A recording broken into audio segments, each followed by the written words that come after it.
So in our previous lesson, we talked about adjacency matrix as a way to store and represent graph. And as we discussed and analyzed this data structure, we saw that it's very efficient in terms of time cost of operations. With this data structure, it costs big O of 1, that is constant time, to find if two nodes are connected or not. And it costs big O of V, where V is number of vertices, to find all nodes adjacent to a given node. But we also saw that adjacency matrix is not very efficient when it comes to space consumption. We consume space in order of square of number of vertices. In adjacency matrix representation, as you know, we store edges in a two-dimensional array or matrix of size V cross V, where V is number of vertices. In my example graph here, we have 8 vertices. That's why I have an 8 cross 8 matrix here. We are consuming 8 square, that is 64 units of space here. Now what's basically happening is that for each vertex, for each node, we have a row in this matrix where we are storing information about all its connections. This is the row for the 0th node, that is A. This is the row for the 1th node, that is B. This is for C, and we can go on like this. So each node has got a row, and a row is basically a one-dimensional array of size equal to number of vertices, that is V. And what exactly are we storing in a row? Let's just look at this first row in which we are storing connections of node A. This two-dimensional matrix or array that we have here is basically an array of one-dimensional arrays. So each row has to be a one-dimensional array. So how are we storing the connections of node A in these 8 cells in this one-dimensional array of size 8? A 0 in the 0th position means that there is no edge starting A and ending at 0th node, which again is A. An edge starting and ending at itself is called a self loop, and there is no self loop on A. A 1 in 1th position here means that there is an edge from A to 1th node, that is B. The way we are storing information here is that index or position in this one-dimensional array is being used to represent endpoint of an edge. For this complete row, for this complete one-dimensional array, start is always the same. It's always the 0th node, that is A. In general, in the adjacency matrix, row index represents the start point and column index represents the end point. Now here, when we are looking only at the first row, start is always A, and the indices 0, 1, 2, and so on are representing the endpoints. And the value at a particular index or position tells us whether we have an edge ending at that node or not. 1 here means that the edge exists. 0 would have meant that the edge does not exist. Now when we are storing information like this, if you can see, we are not just storing that B, C, and D are connected to A. We are also storing the not of it. We are also storing the information that A, E, F, G, and H are not connected to A.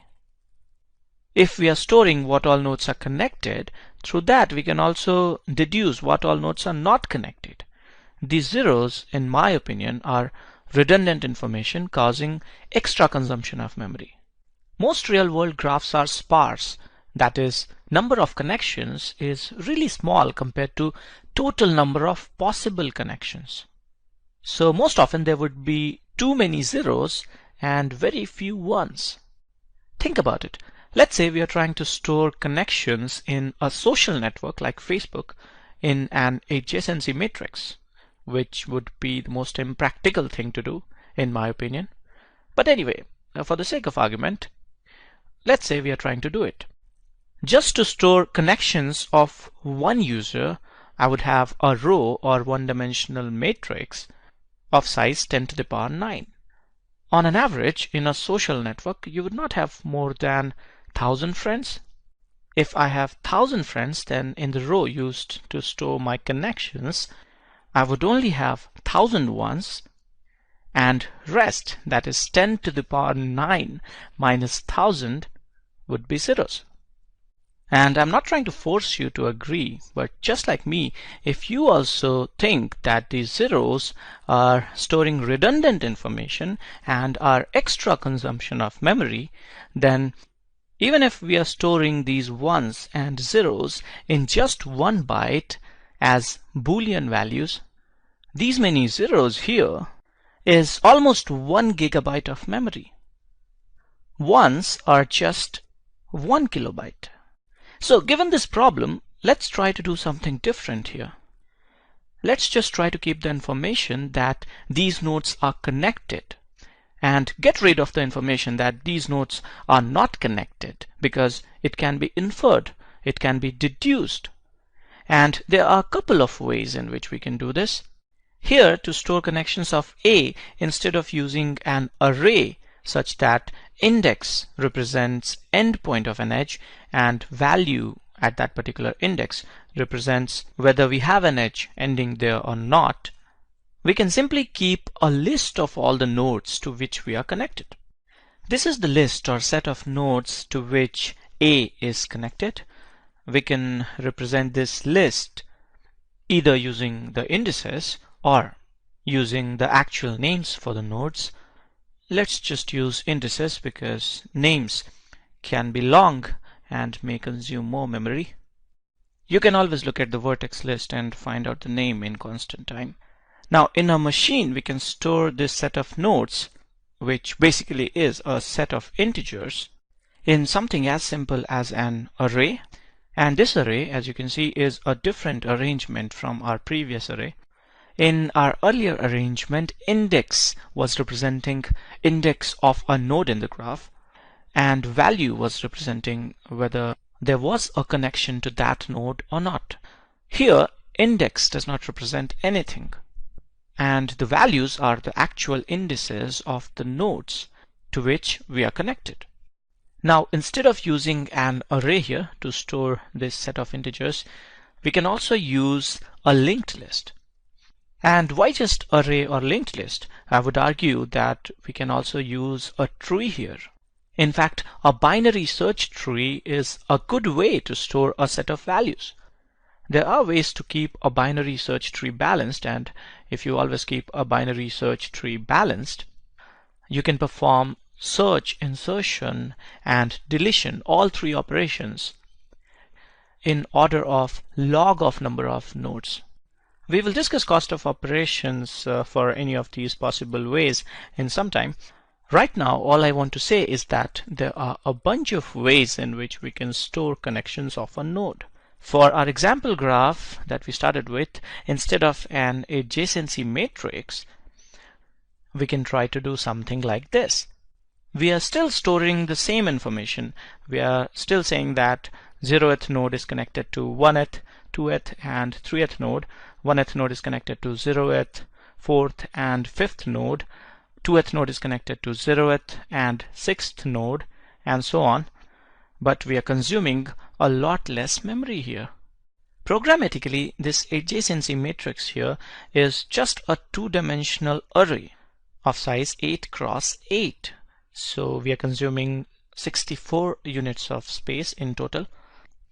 But this structure in right does not have all the rows of same size. How do you think we can create such a structure programmatically? Well, it depends. In C or C++, if you understand pointers, then we can create an array of pointers of size 8, and each pointer can point to a one-dimensional array of different size. 0th pointer can point to an array of size 3, because 0th node has 3 connections, and we need an array of size 3. 1th pointer can point to an array of size 3 because 1th node also has 3 connections. 2th node, however, has only 2 connections, So 2th pointer should point to an array of size 2. And we can go on like this. The 7th node has 4 connections. So 7th pointer should point to an array of size 4. If you do not understand any of this pointer thing that I'm doing right now, you can refer to my code school's lesson titled Pointers and Arrays, the link to which you can find in the description of this video. But think about it. The basic idea is that each row can be a one-dimensional array of different size. And you can implement this with whatever tools you have in your favorite programming language. Now let's quickly see what are the pros and cons of this structure in the right in comparison to the matrix in the left. We are definitely consuming less memory with the structure in right. With adjacency matrix, our space consumption is proportional to square of number of vertices. While with this second structure, space consumption is proportional to number of edges. And we know that most real-world graphs are sparse. That is, the number of edges is really small in comparison to square of number of vertices. Square of number of vertices is basically total number of possible edges. And for us to reach this number, every node should be connected to every other node. In most graphs, a node is connected to few other nodes and not all other nodes. In this second structure, we are avoiding this typical problem of too much space consumption in an adjacency matrix by only keeping the ones and getting rid of the redundant zeros. Here, for an undirected graph like this one, we would consume exactly 2 into number of edges units of memory, and for a directed graph, we would consume exactly E, that is number of edges units of memory. But all in all, space consumption will be proportional to number of edges. Or in other words, space complexity would be big O of E. So the second structure is definitely better in terms of space consumption. But let's now also try to compare these two structures for time cost of operations. What do you think would be the time cost of finding if two nodes are connected or not? We know that it's constant time, or big O of 1 for an adjacency matrix, because if we know the start and end point, we know the cell in which to look for 0 or 1. But in the second structure, we cannot do this. We will have to scan through a row. So if I ask you something like, can you tell me if there is a connection from node 0 to 7, then you will have to scan this 0th row. You will have to perform a linear search on this 0th row to find 7. Right now, all the rows in this structure are sorted. You can argue that I can keep all the rows sorted and then I can perform a binary search, which would be a lot less costlier. That's fine, but if you just perform a linear search, then in worst case we can have exactly V, that is number of vertices cells in a row. So if we perform a linear search, in worst case we will take time proportional to number of vertices.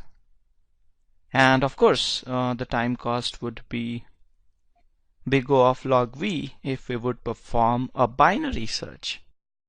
Logarithmic runtimes are really good, but to get this here, we always need to keep our rows sorted.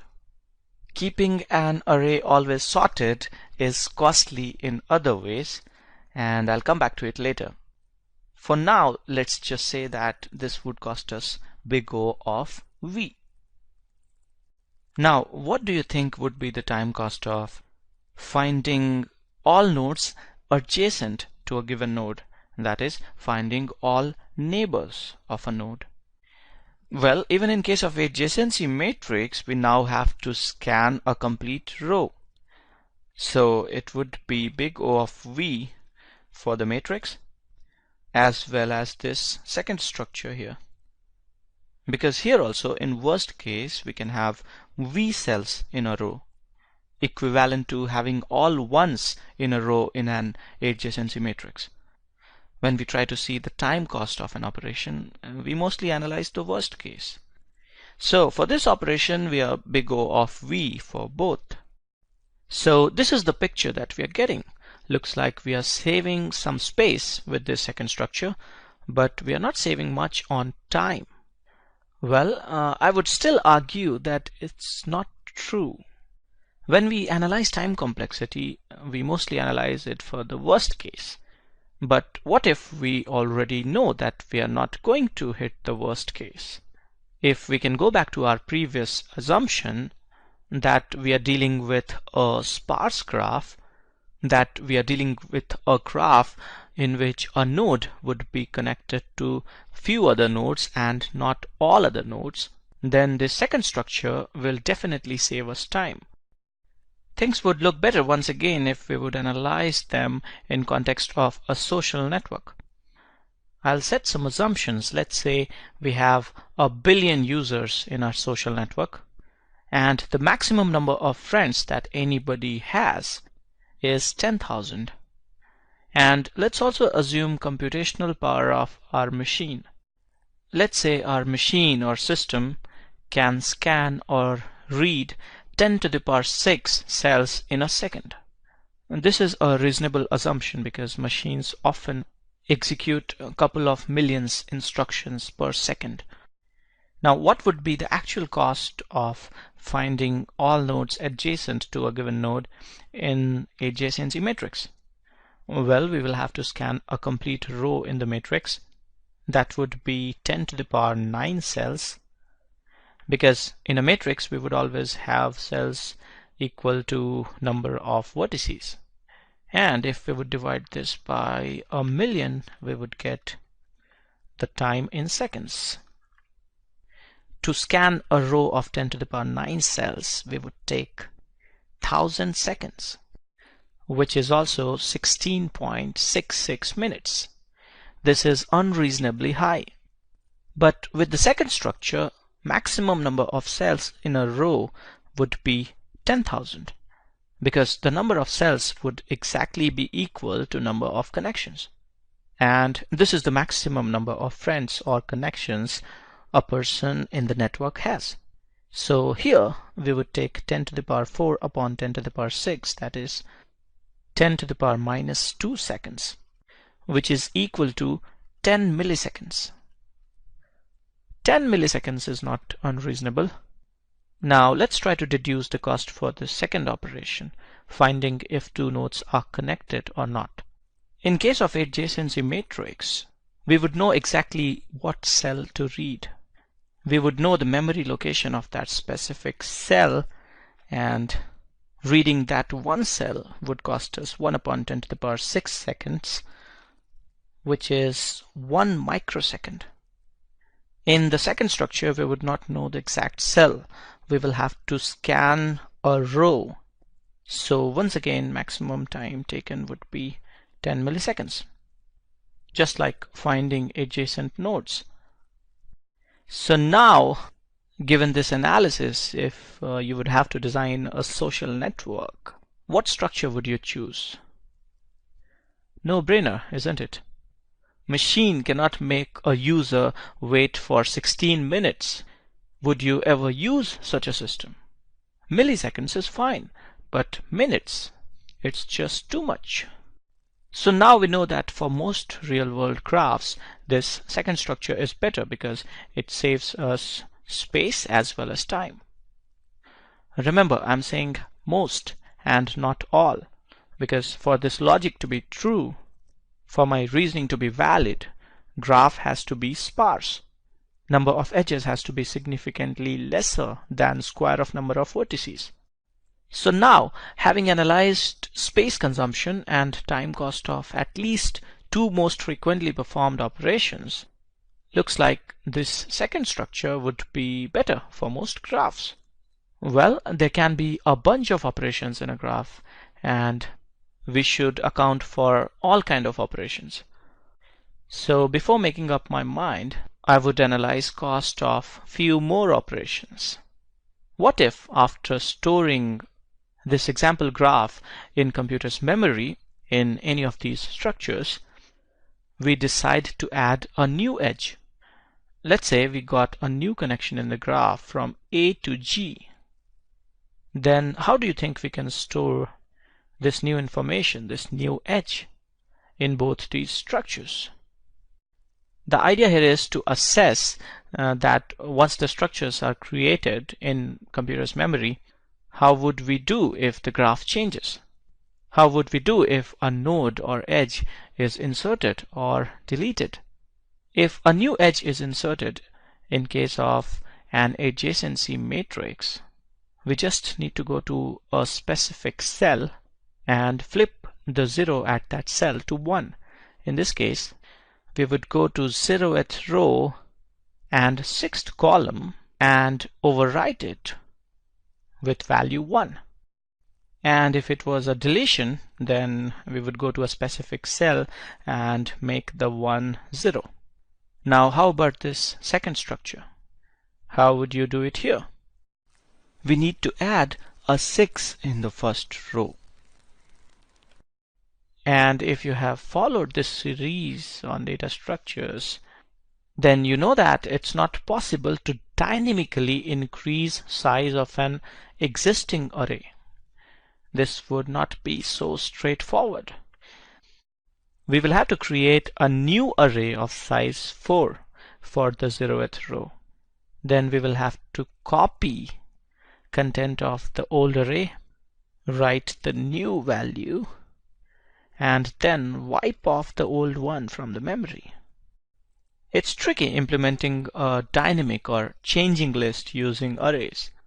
This creation of new array and copying of old data is costly.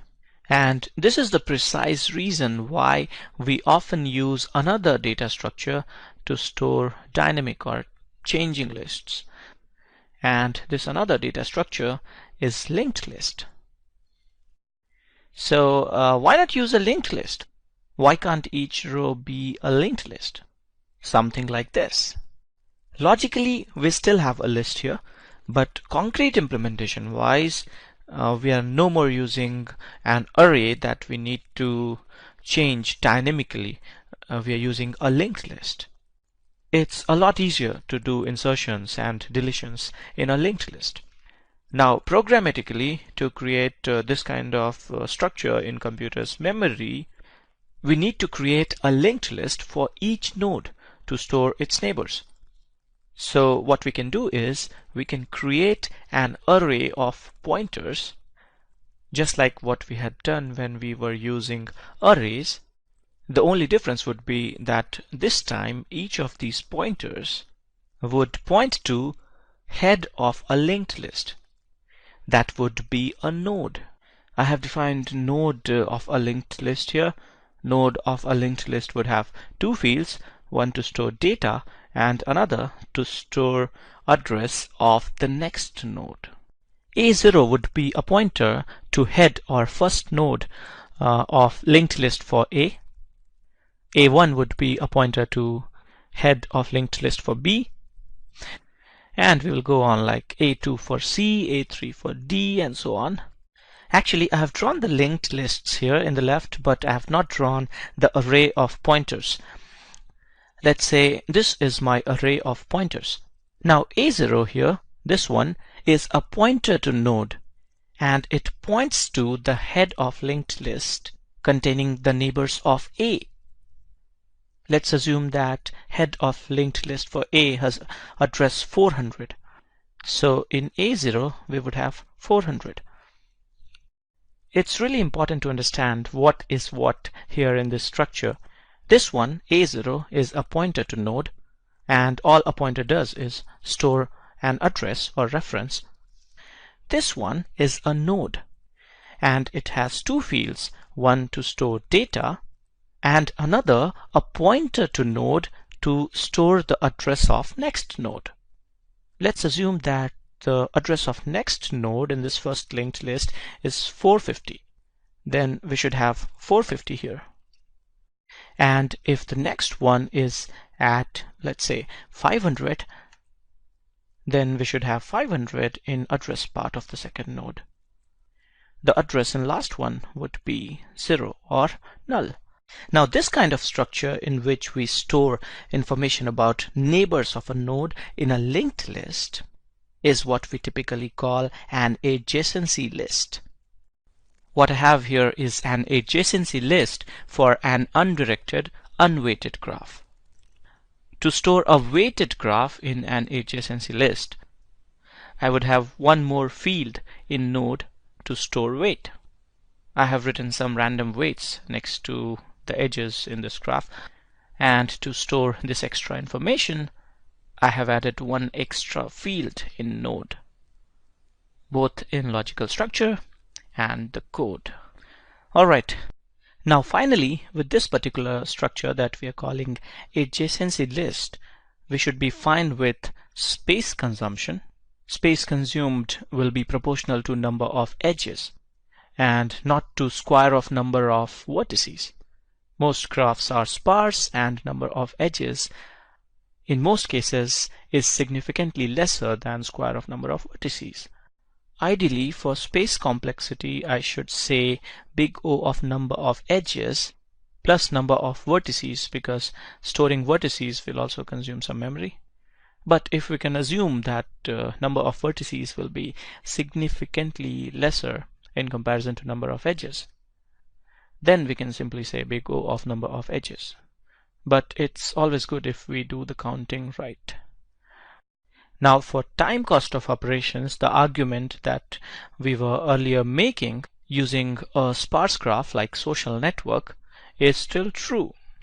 Adjacency list would overall be better than adjacency matrix. Finally, let's come back to the question, how flexible are we with this structure if we need to add a new connection or delete an existing connection? And is there any way we can improve upon it? Well, I'll leave this for you to think, but I'll give you a hint. What if instead of using a linked list to store information about all the neighbors, we use a binary search tree? Do you think we would do better for some of these operations? I think we would do better because the time cost for searching, inserting, and deleting a neighbor would reduce. With this thought, I'll sign off. This is it for this lesson. Thanks for watching.